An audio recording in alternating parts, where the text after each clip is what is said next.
Good morning, everyone. We want to welcome you here again, and we're going to go ahead and get started with our work session. And the purpose of our work session, I'm just going to give you a little bit of background about that. The purpose of the work session is a city council meeting is dedicated to time for the council members to thoroughly discuss and analyze the various issues that we may have, gather information, and clarify problems related to the potential city decisions. And that is without taking any type of formal action normally. Essentially, it's a deep dive discussion period before a vote is taken at any type of regular council meeting. So we have the key points about the working session. No formal votes are taken during that time. The council does not vote on any type of proposals. The primary goal is to understand the issues comprehensively. In-depth discussion, the council members can ask the questions at this time, receive detailed presentations from department heads, and engage to open dialogue about the topic at hand if needed. This also helps us to understand and to prepare for our decisions on our votes. The public input at this time is limited. Citizens are allowed to provide their feedback on agenda items during the work session. However, a request in advance must be approved before agenda is set. So they have to call and ask for permission to be on the agenda. That must be approved beforehand and able to do so. And normally the department heads or their designated person presents the detailed information, and the council has the opportunity to ask questions to gain knowledge and insight on what is needed and the expenses. So that's basically what happens during the work session. Also, the council meetings serves as a forum for the elected council members to discuss, debate, and to vote on policies, ordinances, and decisions that affect the city's operations and the well-being, essentially acting as the legislative branch of the municipal government. This is where we set the budgets, approve the projects, and to address the citizens' concerns by making official decisions on behalf of the community. The council establishes the policies, passes ordinances, sets tax levels, determines what sorts of services the municipality will offer, and has the authority over all of the legislative aspects of municipal government, all while representing the interests of their particular constituents. I'm thinking about you all constituents. The key points about the city council meetings is the legislative function, the primary input, the public input. The citizens have the opportunity, as I stated, to speak during this time with a 5-minute time limit to voice their concern or support for proposed actions. And the council members vote on the proposals before them, including budgeting, zoning, changes, and contracts. So that's basically the role of the work session and the city council meeting. I just wanted to share that information with you so you'll understand the process of what we're doing as you see that those things happen. So at this time, we're going to go ahead and officially start the work session. Mr. Allred is on there for the hotel project. Council had to do with some other scheduling matters, and at this time, we're going to ask Mayor Tyler if he will share some information. Thank you, Ms. Simmons. You all have a copy of the work session agenda on the Hotel Wilson. So the council has previously, we have a developer who's come to us and wants to build a hotel on Tennessee Street, across from Turbo Coffee. Most of you will know that, in that empty lot. So as we talked about earlier, the city cannot build hotels or build malls or anything like that. We work with developers, and this developer has come to us and asked the council if they would be willing to waive certain taxes, property taxes, sales taxes, those sorts of things that would free up money for him to build this hotel. He also asked for a consideration for cash towards infrastructure development. He had to do some sewer work. He wants us to help offset his cost for the sewer work. So we've negotiated a series of incentives that have made that property a little more attractive for him to build on. There's when we have incentives that we're going to offer to an investor, we have to advertise that for 7 days. It's been advertised in the Times Daily. We'll have a public hearing today that the council already knows. So we have met and worked through and been through the entire process. So the legal aspects of this incentive package have now been completed. We have advertised that for 7 days. We are, hopefully today we'll get a chance to vote whether we approve those incentives or not. I hope we consider doing that because I think it's a great project. And it's a true public-private partnership. So the legal considerations have been met. We all know what's being asked of us. There'll be a public hearing, so I on behalf of the Hotel Wilson project, I would ask the council to strongly consider approving the incentive package that we have put together and have responded to him with, that he is not crazy about, but is certainly willing to accept this partnership going towards the construction of the new Hotel Wilson. And when the time comes in the regular agenda for us to vote for this, I hope the council will agree to immediate consideration, and then I would ask and hope that we would vote to support these incentives so he can move forward with that project. Thank you, Ms. Simmons. Thank you, Mayor Tyler. Does the council have any questions or comments at this time in regards to that? Okay, thank you. Mr. Mason.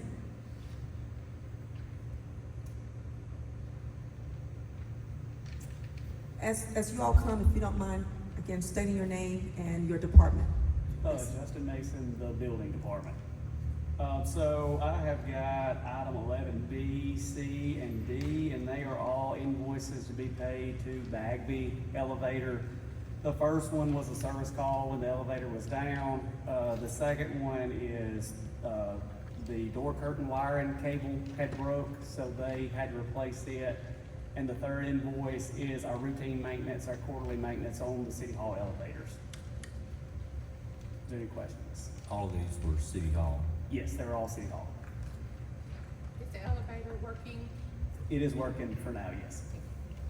Ms. Simmons, may I? Sure.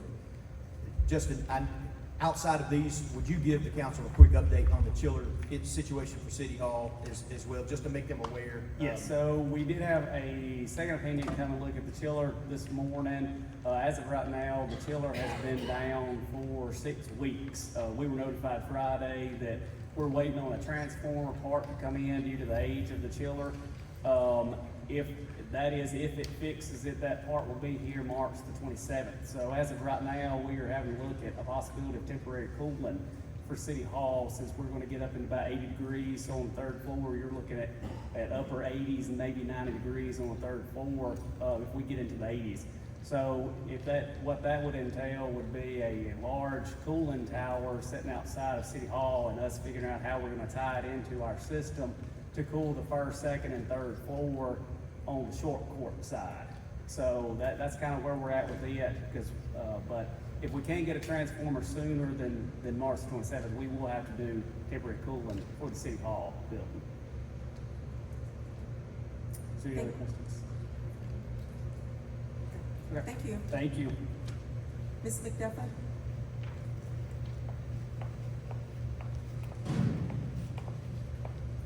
Good morning, Mary McDuffie with the Electricity Department.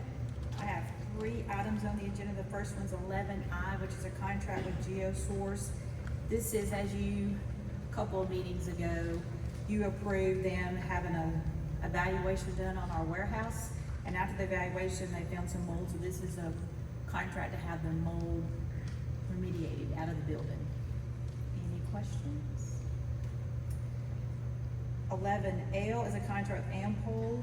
This is a requirement with our ADM spill protection that we have to have someone on, basically under contract for a large spill. And so this is just our contract for a large spill to meet ADM's requirements. And the last one's 11M. We bid out a big package to replace basically defective transmission and distribution poles, and it was a unit price. So basically they bid on per unit for each of the pieces of material that we use in our construction. And so we have selected Petty Line Construction has won that contract. So this is just a contract to move forward with hiring them for the replacement of transmission and distribution poles. Mary, were these coming from budgeted funds, these things mentioned?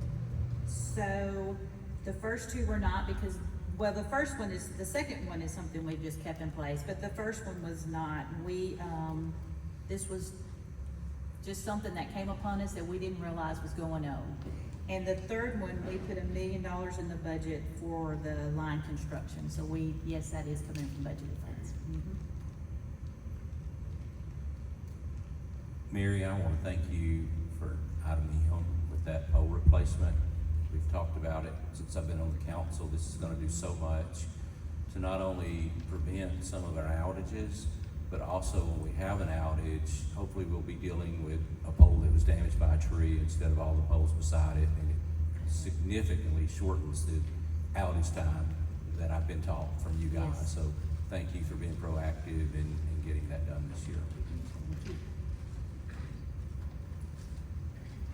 Anything else? That's it. All right, thank you. Mr. Sullivan?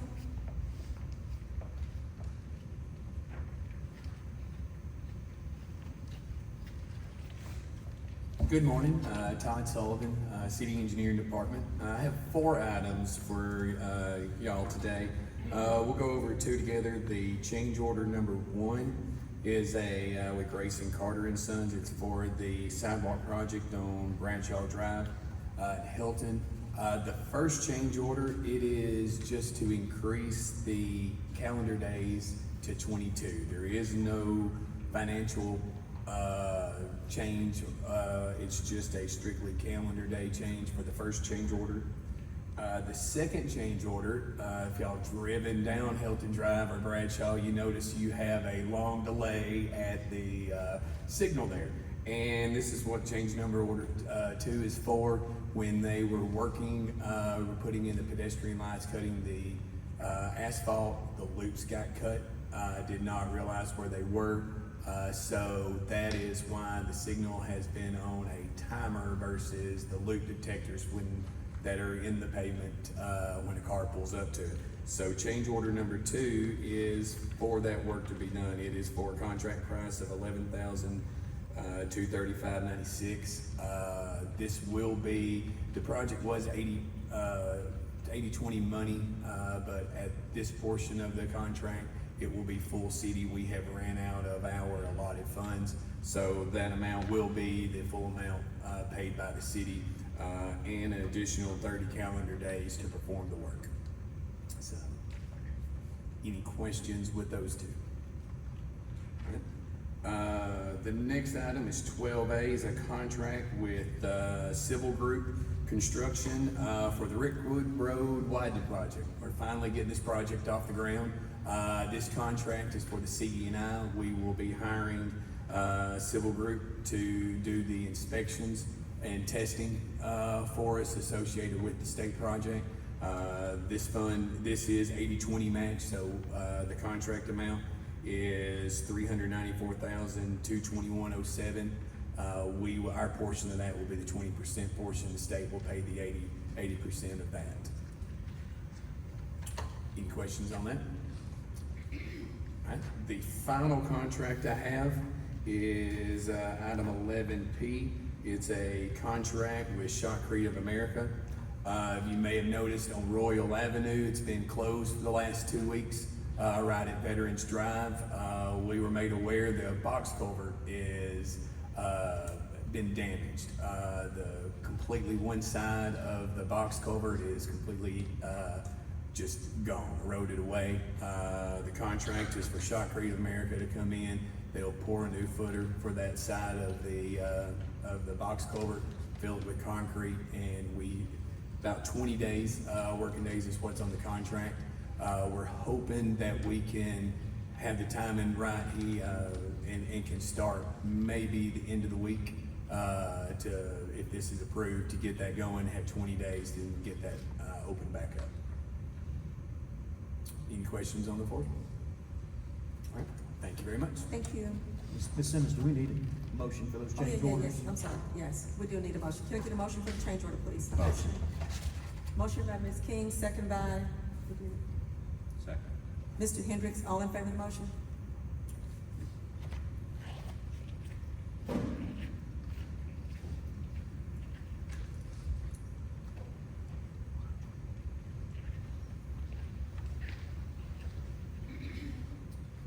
Good morning, David Kent, Solid Waste Street and Recycling Department. I too have some change orders. The first one is gonna be with H&N Construction. This revolves around the office building built next to the landfill.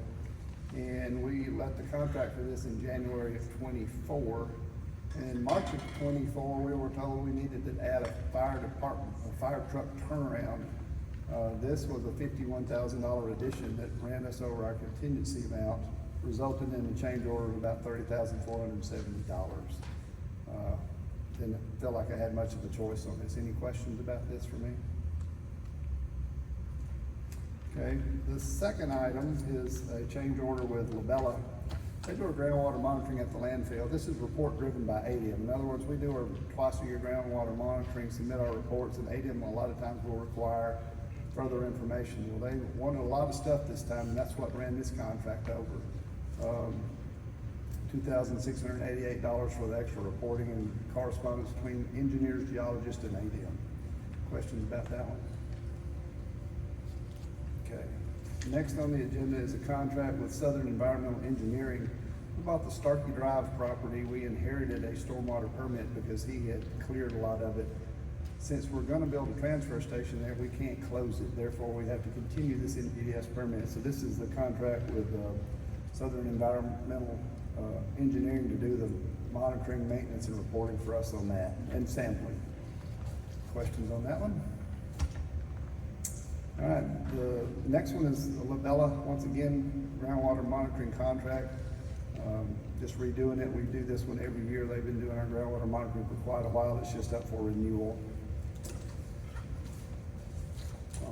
No more questions on that one. Moving on to the final contract is for Labella. Again, this is the engineering side of them doing a capacity study on the landfill. We do these every few years to determine how much space we have left, what our compaction ratio is, and what the life of the landfill will be. So we used a local guy to do the drone work at no charge, which was a great savings to us.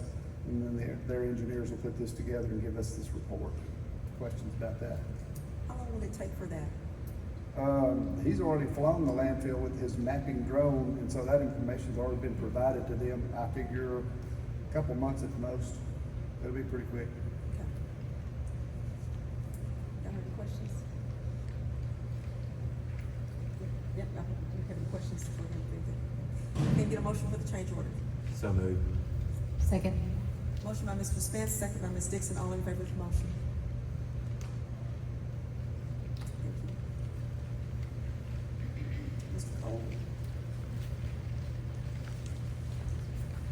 Good morning, Tad Cole, Gas and Water Department. I have items E, F, G, and K for your consideration. The first item is a contract with the carpet store. This is to replace the carpet in an existing office that we have at Cypress Creek wastewater treatment facility for a position that we recently hired. The amount is $1,445.85. Any questions on that one? Next is a contract with J.C. Ham. This is to replace the three-ton barred air conditioning unit at the Wilson Lake water treatment plant. This is actually the intake down on the river. This is a pretty important unit. There's also a 6 to 8 week delivery time on that unit. Any questions on that one? The third is item G. This is a contract with TJ Construction Incorporated. This is for some welding services on our steel gas mains. A price of $292.15 per hour. There's a 2-hour minimum. That contract will be for 1 year. Any questions on that? And then the final one is item K. This is a contract with Skip's Handy Service. This is to do a little bit of remodeling that is needed at 650 Rickwood Road. The total cost for the project is $2,166. Any questions on that one? Is that one in budgeted funds? Yes, ma'am, that is in budget funds. And that's part of our move where we're relocating from City Hall back to 650 Rickwood Road. So we've had to shuffle some folks around, and in that we discovered some flooring issues and some different things that we've had. So part of that move. All right. Thank you. Thank you very much. Mr. Lighty?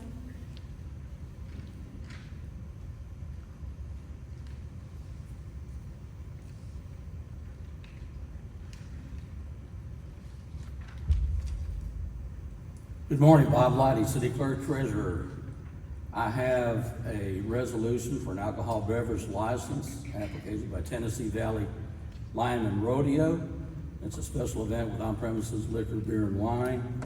They're doing business as Tennessee Valley Lime and Rodeo, located at 200 Jim Spain Drive, which is located in our McFarland Park, and this is sponsored by me. Okay, thank you. Thank you. Mr. Musgrove?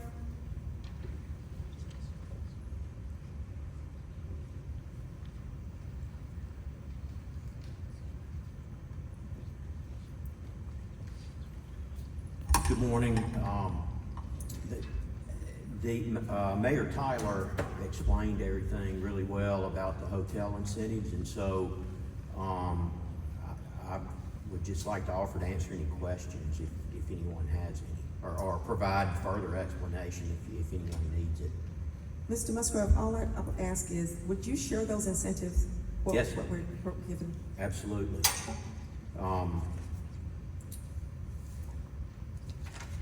So the incentives are,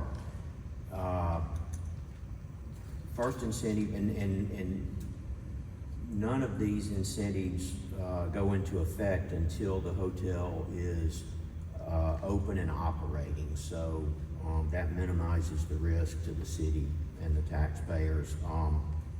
But the first incentive is a rebate of 50% of the sales and use taxes collected on construction materials that are purchased in the city limits of Florence during the construction phase. And that would be a rebate. The developer will present the receipts for the materials on which he paid city sales taxes during the construction of the hotel, and the city will rebate 50% of that. The second incentive is, again, a rebate of 50% of the property taxes, lodging taxes, and sales taxes that are actually generated by the hotel for 15 years, or up to a maximum amount of $3.5 million, whichever occurs first. And by the way, very important since we have the students and school system here today, or school systems, the rebate of the sales and property taxes excludes all of the sales and property taxes that are earmarked and set aside for educational purposes. Those do not, no portion of the school taxes are rebated. And then the third incentive is a $250,000 contribution to the developer to pay for public infrastructure improvements. And as the mayor mentioned, the sewer line has already been moved and replaced, and that was well over $250,000, and that is public infrastructure because it is a public sewer line that the city maintains, and it's in now it's in the public right of way. So essentially that incentive is paying for something the city would do itself at some point. And then the final incentive is to limit the building fees for like the building permit and various other inspection fees and whatnot to $5,000. If Justin Mason, our building official, could probably give you a much better estimate, but without that $5,000 cap, it would probably be $100,000 or more in building and inspection fees. So, and that's it. So, any questions? Mr. Mason, did you want to elaborate on anything with those fees, just for educational purposes? Can't hear you. Sorry. You're a school teacher today. I didn't want to push Billy out of the way. I didn't mean to drag you into that. So if you were to, let's just say the total amount of the project, he evaluated, I think, around $47 million. He's already got approval for a foundation permit, and that permit alone was based off of 2 million. So it would have been right at $10,000. So you're looking at around, if he based it off the total project, you're looking around over $200,000 permit fee. So, but it, you know, it's up to the council, but I'll just leave it at that, so. Thank you. Thank you, Mr. Mason. Anything else? Okay, thank you. Thank you, Mr. Musgrove. Mayor Tyler? Ms. Simmons, with permission, I'm gonna take 2 minutes to summarize what we've done so far for the Sure, students. It's a absolutely. little different. So you all have heard us go through, and different department heads have come up and addressed the council. And you heard Ms. Dixon ask if those were budgeted funds. Kind of the process is, this council passes an overall budget. Earlier, I talked about that big bucket of money that we spend from. This council allocates, when passing a budget, a certain amount for the police department comes out of that bucket of money. They allocate a certain amount for the fire department that comes out of that bucket of money. They allocate a certain amount for electricity and for gas and water and for engineering out of that. So they allocate certain amounts for different departments. When these departments have issues to run their department, they need to spend money, you know, for improving our electricity grid or our sewer or gas and water.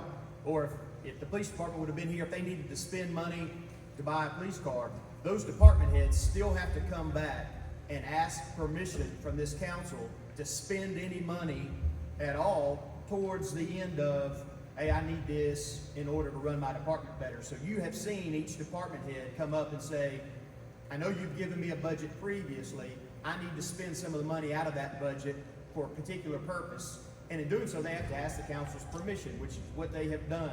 And they've tried to provide a justification for that of, hey, I need to spend this money, and here's the reason why, and this is what it's going towards. So when Ms. Dixon was asking, is that budgeted funds, she wants to make sure that the amount that they were spending or what they were spending money was part of that original budget. So that's kind of how this process is.